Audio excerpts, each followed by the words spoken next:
My name is Diana, and there was a time when I believed my life was perfectly in order. I had a successful career as head of marketing, a loving husband named Bob, and a stable, comfortable existence. I was proud to be financially independent, diligently paying off our mortgage with my earnings. Family was central to us. Bob's younger brother, Nathan, and their mother, Judy, were constants in our lives. Their father had passed away some years earlier, making the brothers especially protective of their mom. Watching Bob's devotion to his family only deepened my affection for him. At first, Judy seemed genuinely fond of me. During family gatherings, we'd chat over coffee, and she often asked about my job in marketing. She'd nod with what seemed like genuine respect as she commented on the importance of my work. I cherished her approval, wanting to be a beloved part of Bob's close family circle. In those early years, our marriage was full of joyful family activities. Weekend barbecues, holiday feasts, and spontaneous game nights. I remember one particularly lively Thanksgiving at Judy's house, with laughter filling the air and conversations overlapping. "Pass the gravy, will you?" Bob's uncle would jovially call, and Judy would playfully retort, smiling as she passed the gravy boat. Surrounded by Bob's family, I felt a genuine sense of belonging. But an unsettling undercurrent surfaced during a New Year's Eve gathering at Judy's. While refilling my wine in the kitchen, I overheard her in the living room making a snide remark about what Bob's cousin Lori was wearing. Lori, a single mother, was struggling financially, and Judy's words were cutting. "That dress must have cost all of $10, she scoffed, implying Lori was out of her depth among those more financially secure. My heart sank with embarrassment for Lori. This wasn't the warm, welcoming family I thought I knew.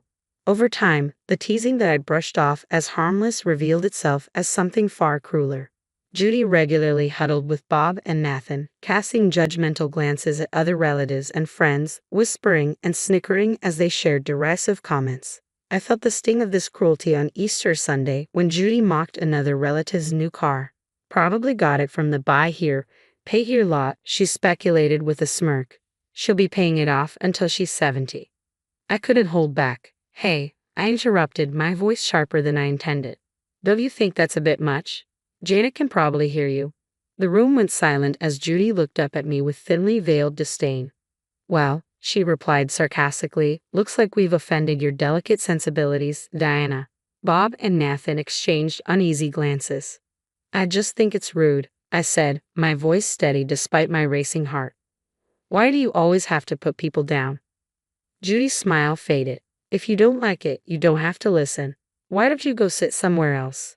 Feeling slapped, I turned to Bob, hoping for his support, but he only looked down.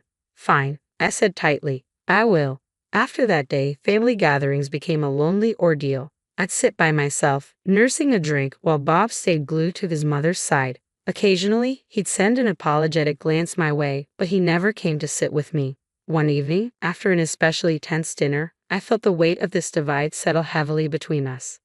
I couldn't hold back my frustration any longer.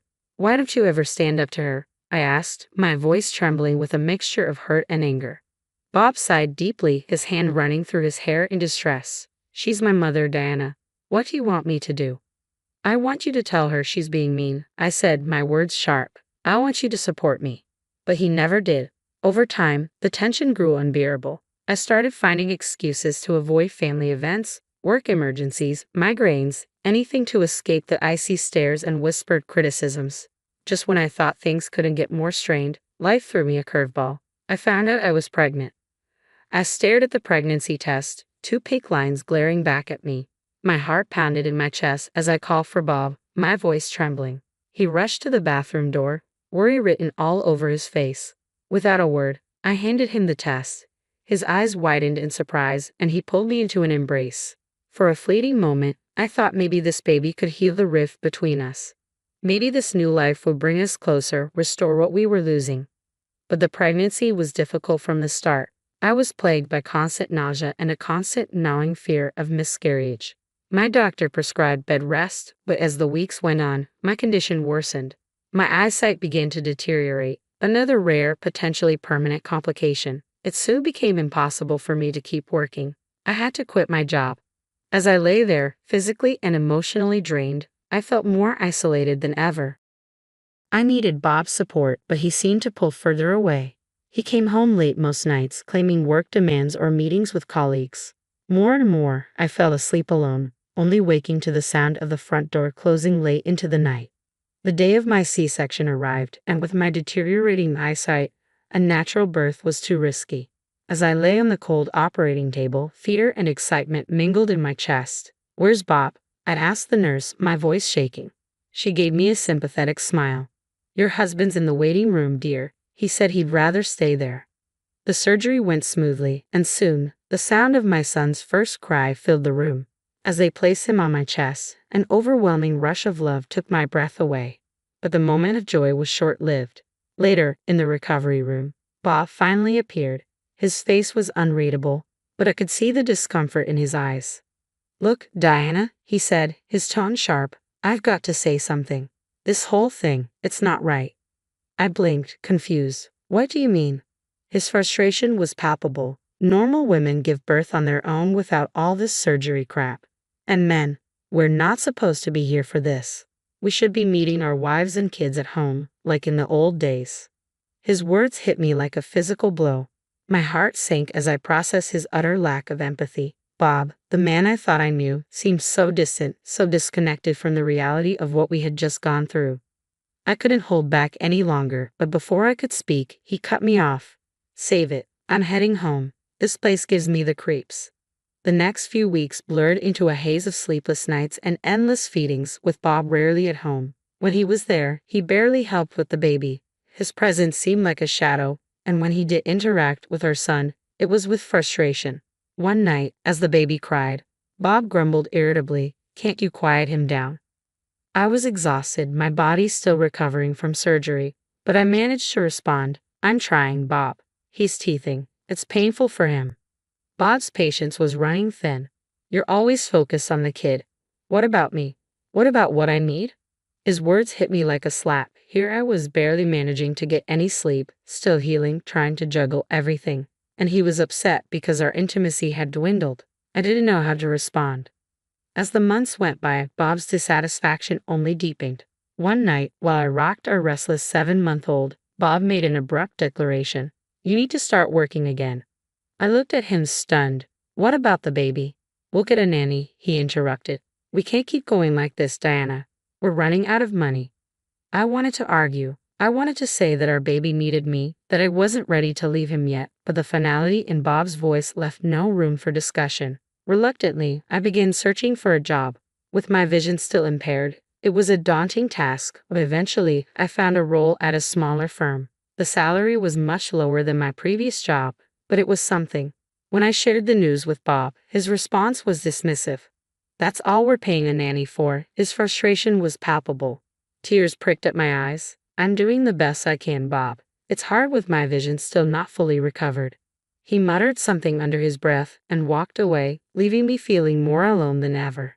And so began a grueling new chapter. Mornings were a rush to get to work, and every day I felt a pang of guilt as I handed my son over to the nanny. My days were a blur of trying to keep up at work with compromised eyesight, then coming home to a husband who resented me and a child who needed me more than ever. Time slipped by in a relentless cycle of work, childcare, and mounting tension. Family gatherings, already strained, grew worse with Judy's behavior. She'd act as the doting grandmother when others were around, but her detachment was always clear. She'd call our son in a sickly sweet tone, "Come to Grandma." But he, sensing her coldness, would cling to me instead. Judy's mood would sour instantly. "What have you been telling him about me?" she'd accuse, venom in her voice. "You're turning my grandson against me." Exhausted, I tried to explain. "He just doesn't know you well, Judy. Maybe if you visited more." She'd cut me off before I could finish. "Don't you dare blame this on me," she'd snap, then storm off to complain to Bob. Then, on an ordinary Tuesday, my life took another unexpected turn. I found myself staring at a positive pregnancy test, the 2 lines unmistakable. Panic gripped me as memories of my first difficult pregnancy flooded back. Was I strong enough to go through this again? I realized I was already well into my first trimester, and the path ahead seemed set. Trembling, I called Bob at work to break the news. His voice was impatient. "What is it?" "I'm pregnant," I said, my heart racing. After a long silence, Bob finally replied, "Look, Diana, I'm swamped. We'll talk later. Just keep your job. We can't afford to lose that income. Then he hung up. I sat there, phone still in my hand, feeling more alone than ever. This pregnancy, though challenging in its own way, was easier than the first. My morning sickness was mild and my vision remained stable. With renewed determination, I kept working, focused on supporting my growing family, despite everything that weighed on me. As the months passed and my belly expanded, the emotional gap between Bob and me seemed to stretch wider. He spent more and more time at his mother's house, often coming home late at night.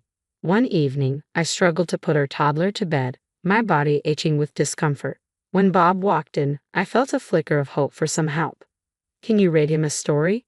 "I'm really tired," I asked. Bob glanced at us, then checked his watch before sighing. "Can't. I promised Mom I'd help her move some furniture. Don't wait up." The door slammed shut behind him, and a tear slid down my cheek. I looked at my son, his trusting eyes filled with innocence, unaware of my sorrow. Then I glanced down at my growing belly, my heart swelling with love for the child I hadn't yet met. As my 7th month of pregnancy approached, Thanksgiving was just around the corner. The house started to fill with guests in the afternoon. My parents arrived early, my mom immediately donning an apron to assist in the kitchen. Friends and family crowded in, their laughter and conversation adding warmth to the house. Just as I was finishing setting the table for dinner, the doorbell rang again. It was Nathan, Bob's younger brother, and he wasn't alone. "Everyone, this is Victoria," Nathan announced, his face lighting up as he introduced his fiancée.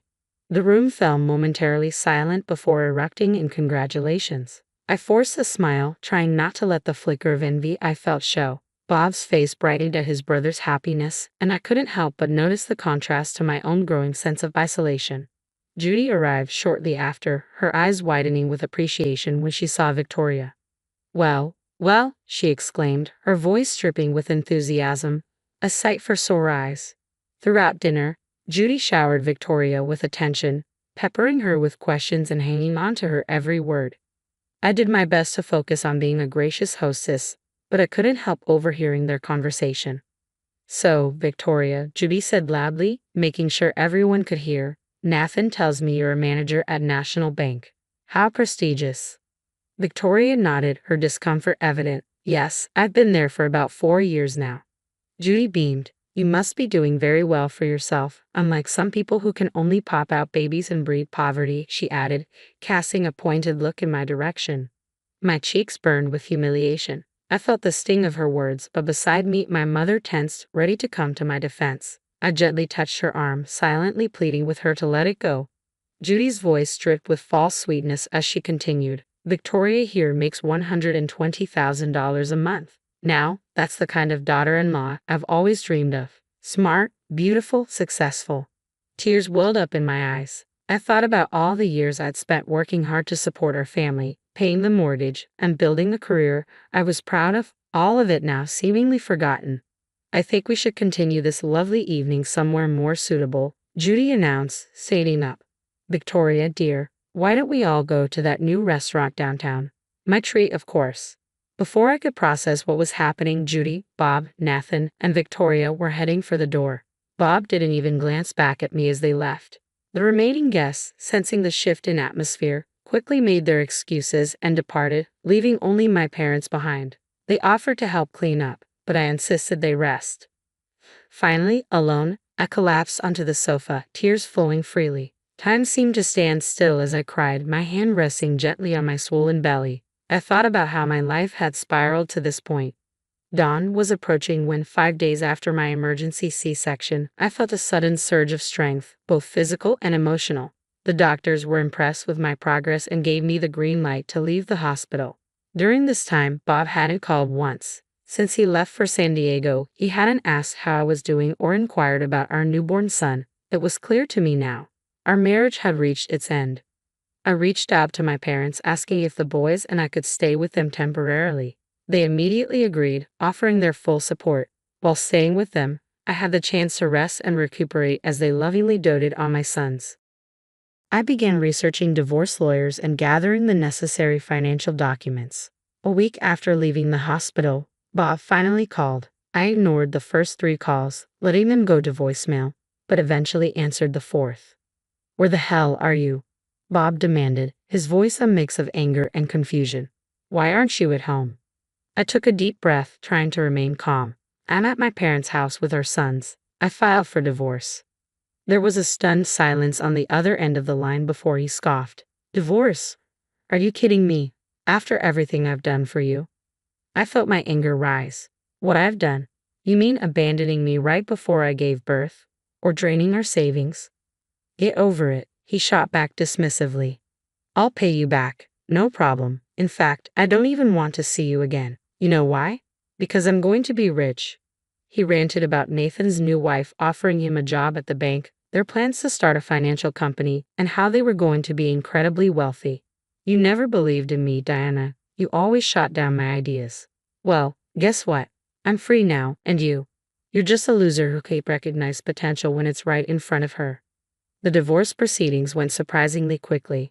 Bob didn't contest anything, returned the money he had taken, and agreed to pay alimony. When it came to the house, I had years of mortgage payments logged that proved I had been the primary contributor. The judge awarded me the house without hesitation. The day I moved back in with the boys, the house now officially mine, Bob was there packing up his last belongings. As I entered, holding the baby and with our toddler by my side, he sneered. Enjoy this dump while you can, he spat. I'll be in a mansion soon, swimming in cash. You'll see what you missed. He left, and with his departure, I felt an overwhelming sense of relief. The house suddenly felt bigger, brighter, like it was finally mine again. A year and a half later, life had settled into a new routine. I had returned to work and found a balance between my career and motherhood. Though it wasn't always easy, my boys and I were happy, healthy, and thriving. One ordinary Tuesday, my phone buzzed with a news alert that made my heart stop. The headline read, Local banker exposed as fraud, leaves family in ruins. The article revealed a shocking scandal. Victoria, Nathan's wife, had been orchestrating an elaborate con. She had convinced Bob, Nathan, and Judy to invest heavily in a non-existent financial company, draining their savings and even mortgaging Judy's house. Victoria had never actually worked at the bank. The office she had shown them was a rented space, a mere facade for her fraud. She vanished with millions, leaving behind nothing but counterfeit documents and shattered dreams. To make things worse, an extra loan had been taken out to cover Nathan and Victoria's extravagant wedding in San Diego, the same event that had prompted Bob to abandon us. As I continued reading, a whirlwind of emotions hit me: shock, confusion, and, I'll admit, a hint of satisfaction. The aftermath was devastating. Unable to repay their debts, they lost everything: home, cars, even personal possessions, taken by creditors. I heard from others that Judy had resorted to working a cashier job just to scrape by enough for a small apartment and basic groceries. Bob and Nathan were in similarly dire straits, their dreams of affluence completely shattered. As I processed the news, a deep sense of relief washed over me. I had divorced Bob just in time, sparing my children and me from the financial ruin that had engulfed my former in-laws. Just when I thought I had moved on, Judy's number flashed on my phone. Despite my better judgment, I answered. Her voice was weak, a stark contrast to her usual commanding tone. We need your help, she began, her words laced with desperation. The children need their father and grandmother, she pleaded, emphasizing the importance of family during these hard times. I took a deep breath, memories of past betrayals flooding back. Thanksgiving alone, being abandoned before giving birth, the constant insults. Family? I echoed, my voice firm. You were concerned about family when you left me alone, pregnant and in peril. You weren't worried about family when you drained my savings or called me a loser. Judy tried to interject, but I cut her off. I'm sorry for your troubles, Judy, but the choices made by you, Bob, and Nathan are not my burden. My children are my priority, and I will not allow your chaos to disrupt our lives. Please don't contact us again. I hung up and immediately blocked her number, feeling the significant weight lift from my shoulders. It was over, once and for all.